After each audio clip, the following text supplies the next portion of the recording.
Hello students, welcome back to my channel the knowledge hub. आज हम discuss करेंगे about atom. Atom की पूरी कंप्लीट हिस्ट्री, उसको कैसे डिस्कवर किया गया, इलेक्ट्रॉन प्रोटॉन न्यूट्रॉन की डिस्कवरी कैसे हुई and whole idea about the atom. Okay, so for the class 9th 10th +1 +2 basics को एडवांस लेवल पे ले जाएंगे। ओके, तो चलो स्टार्ट करते हैं। तो शुरुआत होती है, कुछ एंशियंट ग्रीक थे, इंडियंस थे और भी अदर साइंटिस्ट थे। तो उन्होंने क्या किया, एक सब्सटेंस ले, कोई भी जैसे पत्थर ले लो, उसको ग्राइंड करते रहो, ग्राइंड करते रहो, ग्राइंड करते रहो, पहले उसके टुकड़े बनेंगे, फिर पाउडर बनेगा and so on so on so on.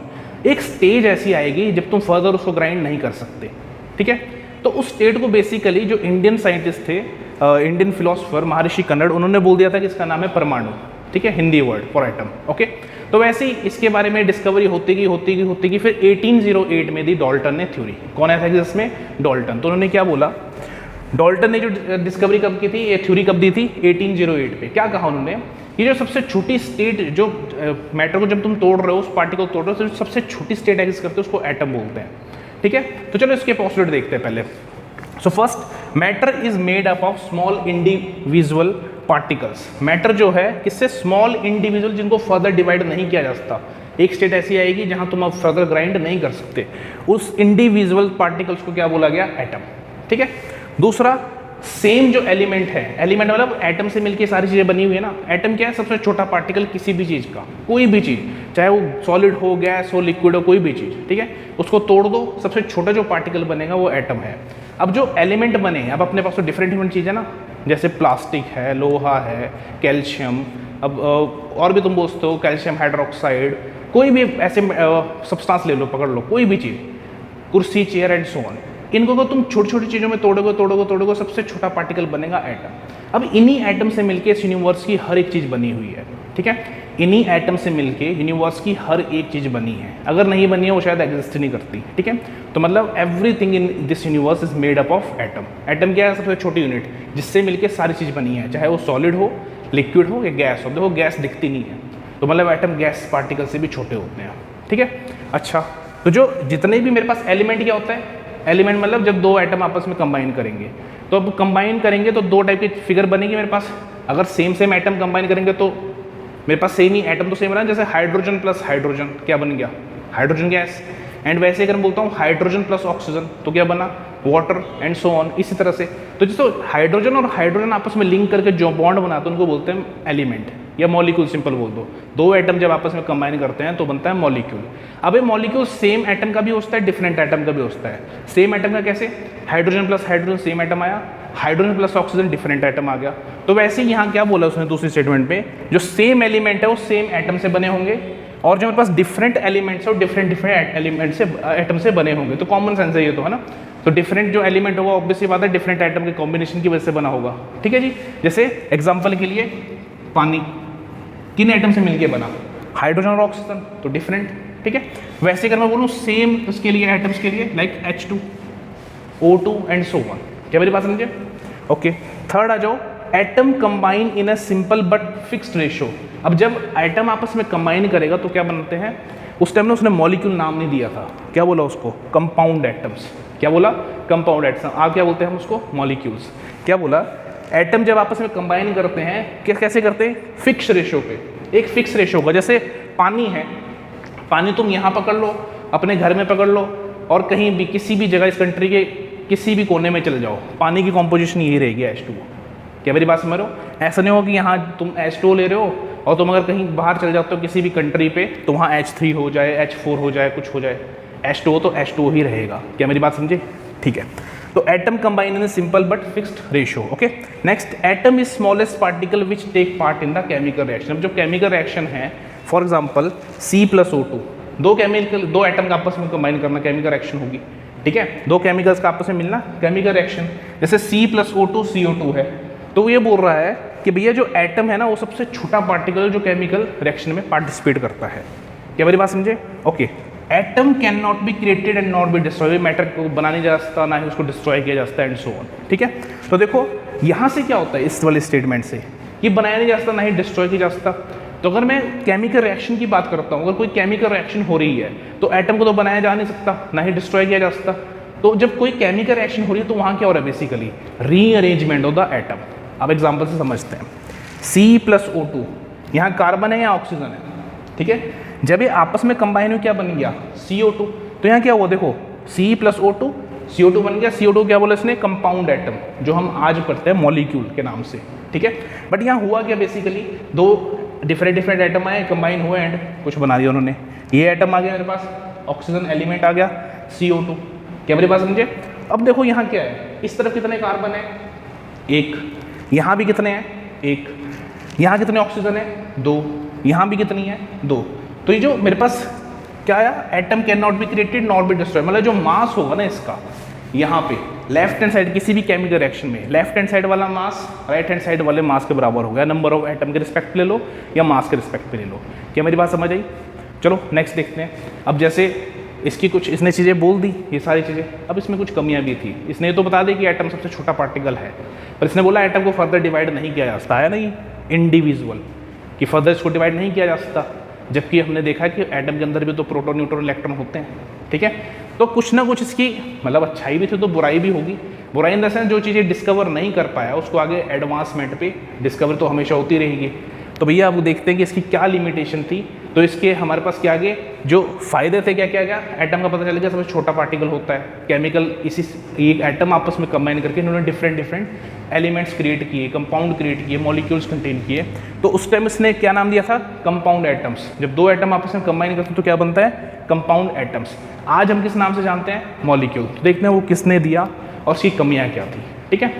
Alter ने अपनी थ्योरी दे दी कि एटम सबसे छोटा पार्टिकल होता है, बट उसने जो थ्योरी दे दी हमने पोस्टुलेट ऑलरेडी पढ़ लिए हैं, बट उसने कमी क्या रख दी कि एटम के बारे में नहीं बताया कि एटम सबसे छोटा तो है नो डाउट, बट क्या वो सबसे छोटा पार्टिकल है। उसके अकॉर्डिंग तो वही था, atom is the smallest particle, but आगे जाके थ्योरी ब्रेक डाउन हुई। अब हम पढ़ते हैं ना एटम के अंदर क्या होता है, प्रोटॉन, न्यूट्रॉन एंड इलेक्ट्रॉन्स, तो उसने तो कुछ आइडिया नहीं दिया, उसके अकॉर्डिंग तो एटम ही सबसे छोटा था।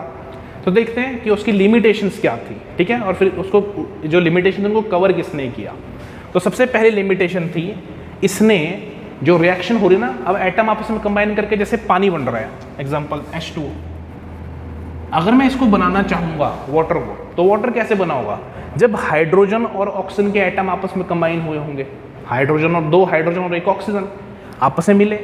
तो मिल क्यों रहे हैं, क्या रीज़न था, आपस में अगर वो कंबाइन हो रहे हैं, केमिकल रिएक्ट कर रहे हैं, तो क्या कॉज था उसका, वो मिलना क्यों चाहते थे। अब हमें पता है कि अगर वो मिलेंगे तो इलेक्ट्रॉन भी ट्रांसफर होते हैं एंड सो ऑन, बहुत सारी चीज़ देखते हैं, आयोनिक बॉन्ड, अपने पास covalent bond and so on, chemical reaction के लिए। बट इसने तो बताया नहीं था कि इलेक्ट्रॉन होते हैं, ठीक है, प्रोटॉन न्यूट्रॉन, उसकी तो एग्जिस्टेंस ने बताई नहीं थी। तो ये इसकी वजह से कॉज भी नहीं बता पाया कि जो कंपाउंड बना, ये बना क्यों, क्या रीज़न था कि हाइड्रोजन ऑक्सीजन आपस में मिल रहे थे, या दो डिफरेंट एटम आपस में कंबाइन होते हैं, क्यों होते हैं। क्या हमारी बात समझे। वैसे ही दूसरा, इसने कोई आइडिया नहीं दिया अबाउट आइसोटोप्स एंड आइसोबार्स। अब आइसोटोप्स क्या होते हैं, ऐसे मेरे पास एटम जिनके पास क्या होगा, एटॉमिक नंबर सेम होगा बट मास डिफरेंट होगा, जैसे प्रोटियम, ड्यूटेरियम एंड ट्रिटियम। जैसे हाइड्रोजन ना, हाइड्रोजन 3 फॉर्म में एग्जिस्ट करता है।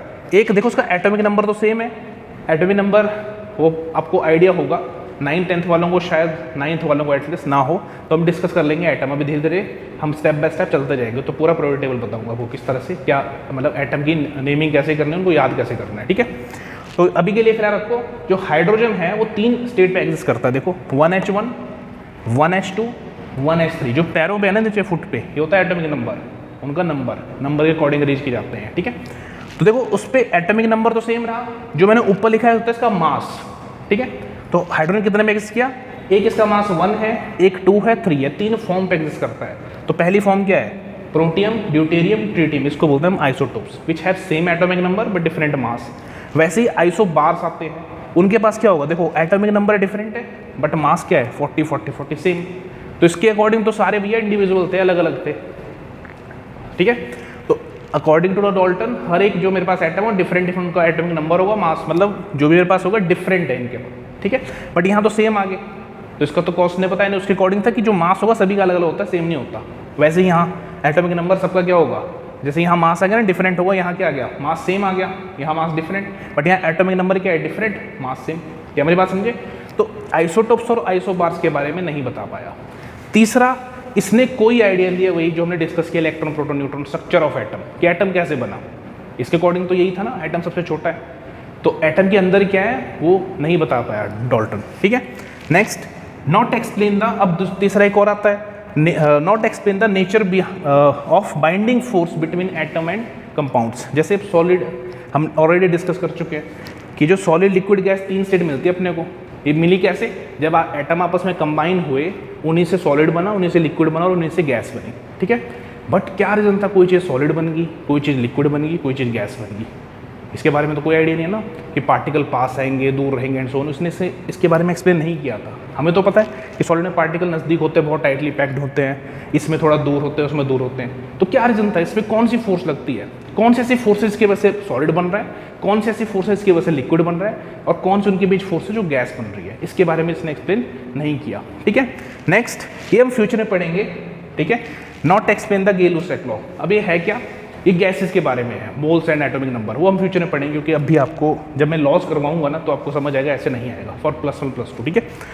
ओके, एक और चीज़ थी, इसने बोलता है कि जो एटम होते हैं सिंपल रेशियो में कंबाइन होते हैं, बट कुछ एटम देखे गए हैं जैसे आयरन ऑक्साइड FeO, तो यहाँ ना फ्रैक्शन पे भी एग्जिस्ट करता है, आई थिंक कुछ 9.5 समथिंग ऐसा, मतलब आयरन पॉइंट पे एग्जिस्ट कर रहा है फ्रैक्शन पे।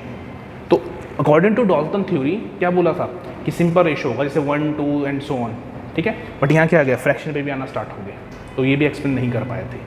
क्या मेरी बात समझ आई? मेन चीज़ क्या है, स्ट्रक्चर ऑफ एटम नहीं बता पाए कि एटम कैसे होगा, उसके अंदर प्रोटॉन, न्यूट्रॉन, इलेक्ट्रॉन थे, उसके बारे में कुछ नहीं पता, उनके अकॉर्डिंग एटम ही सबसे छोटा था, ठीक है जी। आइसोटोप्स, आइसोबार्स के बारे में नहीं बता पाए, और जो बाइंडिंग फोर्स है जिससे सॉलिड, लिक्विड और गैस बने, इनके बारे में नहीं बता पाए। क्या मेरी बात समझे? अब यहीं से नहीं, मतलब थ्योरी स्टार्ट होगी, ऑब्वियस सी बात है, एवोल्यूशन, कि एटम ढूंढ लिया, अब जो दूसरे जितने भी साइंटिस्ट उनको क्या होगा कि अब एटम किससे बना हुआ है।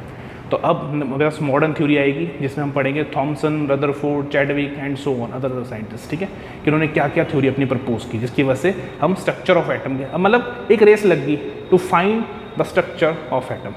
ये जो थ्योरी है सारी आसपास सभी की, मतलब सभी साइंटिस्ट ना काम कर रहे थे इन पे। अब देखेंगे कौन कैसे सक्सेसफुल हुआ, ठीक है। तो अब पढ़ेंगे मॉडर्न थ्योरी जिसपे हम एटॉमिक स्ट्रक्चर को एक्सप्लेन करेंगे, ओके। सो नेक्स्ट अपने पास है मॉडर्न एटॉमिक थ्योरी, ठीक है। मॉडर्न एटॉमिक थ्योरी जनरली 1890 से लेकर 1920 के अराउंड इसके बीच में आ गई थी, ठीक है। तो आपको पता होगा इनको किस किसने डिस्कवर किया है, जैसे J Thomson, Rutherford, Chadwick, Niels Bohr, Einstein and so on, okay. Different scientist है बहुत सारे, बट मेन 3-4 ही आते हैं रोड पे, ठीक है। तो जे थॉमसन ने किसकी डिस्कवरी करी थी, इलेक्ट्रॉन्स की। रदरफोर्ड ने न्यूक्लियस की, न्यूक्लियस में हैवी पॉजिटिव न्यूक्लियस होता है जहाँ पॉजिटिव चार्ज है। चैडविक ने न्यूट्रॉन्स की, न्यूट्रॉन्स पे कोई चार्ज नहीं होता। नील्स बोर ने क्या बताया था, इसने सिर्फ एटॉमिक जो भी इलेक्ट्रॉन, प्रोटॉन, न्यूट्रॉन है, सेंटर में तो न्यूक्लियस है नो डाउट, इलेक्ट्रॉन कैसे रिवॉल्व करता है, कहाँ पे, उसके शेल क्या है, उसके ऑर्बिटल के बारे में बताया था, ठीक है। ऑर्बिट की कहाँ घूमता है, उसका मोमेंटम क्या होगा, angular momentum and so on, ठीक है। तो उसको डिटेल में पढ़ेंगे हम फ्यूचर में, बट फिलहाल याद रखना थॉमसन ने किसकी डिस्कवरी कर दी, इलेक्ट्रॉन की। रदरफोर्ड ने nucleus and then proton. Chadwick ने न्यूट्रॉन की। एंड नील्स बोर ने सिर्फ उसको अरेंज किया, अरेंजमेंट, और बताया कि इलेक्ट्रॉन कहाँ घूमते हैं। अब देखो ये सारे कहाँ थे, electron, proton, neutron, inside the atom. तो डाल्टन की जो थ्योरी थी क्या बोल रहा था, सबसे छोटा पार्टिकल जो हो वो एटम है, तो गलत होगी। क्यों? क्योंकि एटम के अंदर भी क्या आ गया, प्रोटॉन, इलेक्ट्रॉन, न्यूट्रॉन्स। क्या मेरी बात समझे? तो अब ये थ्योरी थोड़ी थोड़ी, मतलब इनको इम्प्रूव किया गया उस थ्योरी को और, ठीक है जी। अब क्वेश्चन यहाँ आता है कि इलेक्ट्रॉन, प्रोटॉन, न्यूट्रॉन यही सबसे छोटे पार्टिकल हैं, तो यहाँ पे आंसर आता नहीं, इनसे भी छोटे छोटे पार्टिकल्स हैं। जैसे प्रोटॉन, न्यूट्रॉन किससे बना हुआ है, आगे क्वार्क्स आ जाते हैं, और भी छोटे छोटे पार्टिकल्स हैं, बट इलेक्ट्रॉन को नहीं बता पाया अभी, ठीक है। इलेक्ट्रॉन किससे बना हो वो नहीं पता, बट प्रोटॉन, न्यूट्रॉन किससे बना है पता है, क्वार्क से बनता है आगे, और भी छोटा छोटा टूटा गया। ऐसे ही अंदर अगर मैं सब एटॉमिक पार्टिकल की बात करूँ ना, सब एटॉमिक मीन्स एटम के अंदर कितने पार्टिकल हैं, प्रोटॉन, न्यूट्रॉन, इलेक्ट्रॉन, फिर ये भी फर्दर किससे मिलके बने हुए हैं, ऐसे 35 टाइप के, 35, 34 कुछ ऐसे कवर हुआ है अभी, जो सब एटॉमिक पार्टिकल बोल सकते हो आप, ठीक है। जैसे लेप्टॉन, क्वार्क्स, मेसन्स, और भी बहुत सारी चीज़ें हैं, ठीक है। तो चलो बेसिकली हम बात करते हैं मॉडर्न जो मेरे पास थ्योरी आई एटॉमिक थ्योरी, उसके पोस्टुलेट्स क्या थे, उसकी क्या क्या चीज़ें बताएगी, थोड़ा सा इसको पढ़ते हैं। Atom is divisible. अब आ गया कि उसने बोला था डाल्टन ने कि इनडिविजिबल है, डिवाइड नहीं कर सकते, पर हमने देखा कि एटम किससे बने हुए फर्दर, इलेक्ट्रॉन, प्रोटॉन, न्यूट्रॉन से, तो वो वाला पोस्टुलेट गया, ठीक है। नेक्स्ट आइसोटोप और आइसोबार की डिस्कवरी होगी। उनने कहा था ना कि एलिमेंट होगा, अगर सेम एलिमेंट है उसको जो एटम होगा सेम ही होंगे। अब जैसे कार्बन 2 फॉर्म में एग्जिस्ट कर गया, तो सेम कहाँ हो गई है तो कार्बन ही, बट यहाँ 12 मास है, यहाँ 14 है। सिमिलरली आइसोबार्स आगे कि डिफरेंट जो एलिमेंट होगा उसमें डिफरेंट एटम होंगे, ठीक है। बट देखो डिफरेंट एटम में होने के बावजूद मास तो सेम ही आ गया। क्या मेरी बात समझे? ओके। नेक्स्ट नो, अब इसने जो बोला था ना कंपाउंड एटम्स, तो वहाँ बोला गया जो कंपाउंड एटम्स नहीं होता मॉलिक्यूल होता है, और ये जो मॉलिक्यूल होता है it is capable of independent existence. ठीक है, यहाँ पे क्या आया कि भैया मॉलिक्यूल भी इंडिपेंडेंट एग्जिस्टेंस शो करता है। अब इंडिपेंडेंट एग्जिस्टेंस क्या होती है, जैसे पानी है ना, पानी को तुम आज यहाँ रखोगे, हज़ारों साल बाद तो पानी ही रहेगा। मेरी बात समझो, मतलब जो नेचर पे स्टेबल स्टेट पे एग्जिस्ट कर सकता है। तो पहले सोचा था कि एटम ही है स्टेबल स्टेट पे, बट एटम आपस में रिएक्ट करके क्या बनाते हैं, डिफरेंट मॉलिक्यूल्स। अब वो जो मेरे पास मॉलिक्यूल्स हैं, जैसे पानी हो गया, ऑक्सीजन O2 होगी, एंड डिफरेंट चीज़ें जो भी आप नेचर में देख रहे हो, वो भी इंडिपेंडेंटली एग्जिस्ट कर रही है किसी को हार्म किए बिना। ऑक्सीजन रहेगी चाहे लाखों साल बाद यहाँ आओ। क्या मेरी बात समझे, मतलब मॉलिक्यूल भी इंडिपेंडेंटली एग्जिस्ट कर रहा है। ऑक्सीजन मीन्स O2, H2O, ये तो मॉलिक्यूल हैं, ये भी तो एग्जिस्टेंस शो कर रहे हैं, इनको तो कोई फर्क नहीं पड़ रहा नेचर से, रिएक्ट ही नहीं कर रहे हैं तो ज़्यादा। क्या मेरी बात समझे, इसको बोलते हैं इंडिपेंडेंट एग्जिस्टेंस, कि खुद से वो स्टेबल रह सकते हैं नेचर के साथ। तो पहले कहा गया था कि एटम स्टेबल रहता है ऐसा, तो एटम की जरूरत नहीं इंडिपेंडेंट एग्जिस्टेंस हो भी सकती है, नहीं भी हो सकती, इन्हें केमिकल रिएक्शन फ्यूचर में सब कुछ पढ़ेंगे। देखो अभी नेक्स्ट मेरे पास आइंस्टाइन की थ्योरी आ गई कि मास को एनर्जी में कन्वर्ट किया जा सकता है। ठीक है, इसके बारे में डिटेल वीडियो बनाऊंगा, मास एनर्जी इक्विवेलेंस के बारे में। ठीक है, ये केमिकल रिएक्शन होती है ना, उसमें मास क्या है, एनर्जी में कन्वर्ट हो सकता है। ठीक है, in a chemical reaction mass can be converted into energy. तो मास एनर्जी इक्विवेलेंस मेरे पास आ गई। नेक्स्ट, एटम जो है वो सिंपल रेशो में नहीं कंबाइन होते, कई बार कॉम्प्लेक्स रेशो भी आता है, जैसे मैंने पहले बताया कि भैया जो आयरन था वो फ्रैक्शन में एग्जिस्ट कर गया। ठीक है, तो यहाँ बोला गया जो सिंपल रेशो है ना, उस पर जो केमिकल रिएक्शन होगी, जब एटम से मेरे पास मॉलिक्यूल बने हैं, कंपाउंड बनेंगे, वो जरूरी नहीं है कि वो सिंपल रेशो पे हो, वो कॉम्प्लेक्स हो सकता है, तो उसको इंटीजर्स बोला गया। ठीक है, तो इसके बारे में हम तब पढ़ेंगे जब हम केमिकल रिएक्शन अच्छे से देखेंगे। क्या मेरी बात समझ आई, मॉडर्न थ्योरी के क्या बेसिक थे। अब हम डिटेल स्टडी करेंगे अबाउट इलेक्ट्रॉन की डिस्कवरी कैसे हुई, फिर दूसरा न्यूक्लियस की कैसे हुई, न्यूट्रॉन एंड सो ऑन। ठीक है, इसके बाद मेरे पास एवोगाड्रो हाइपोथेसिस आती है, वो भी देखेंगे कि क्या था। बताया था ना मैंने एक लॉ, गे-लुसाक लॉ, कि गैसेस में क्या दिक्कत हुई थी उस लॉ के साथ। ठीक है, तो वो भी देखेंगे। ठीक है, स्टेप बाय स्टेप। तो ये था, हमने डाल्टन की थ्योरी पढ़ी अबाउट एटम। अब मॉडर्न थ्योरी, अब हम मॉडर्न थ्योरी को एलैबोरेट करेंगे नेक्स्ट लेक्चर पे। Okay, thank you.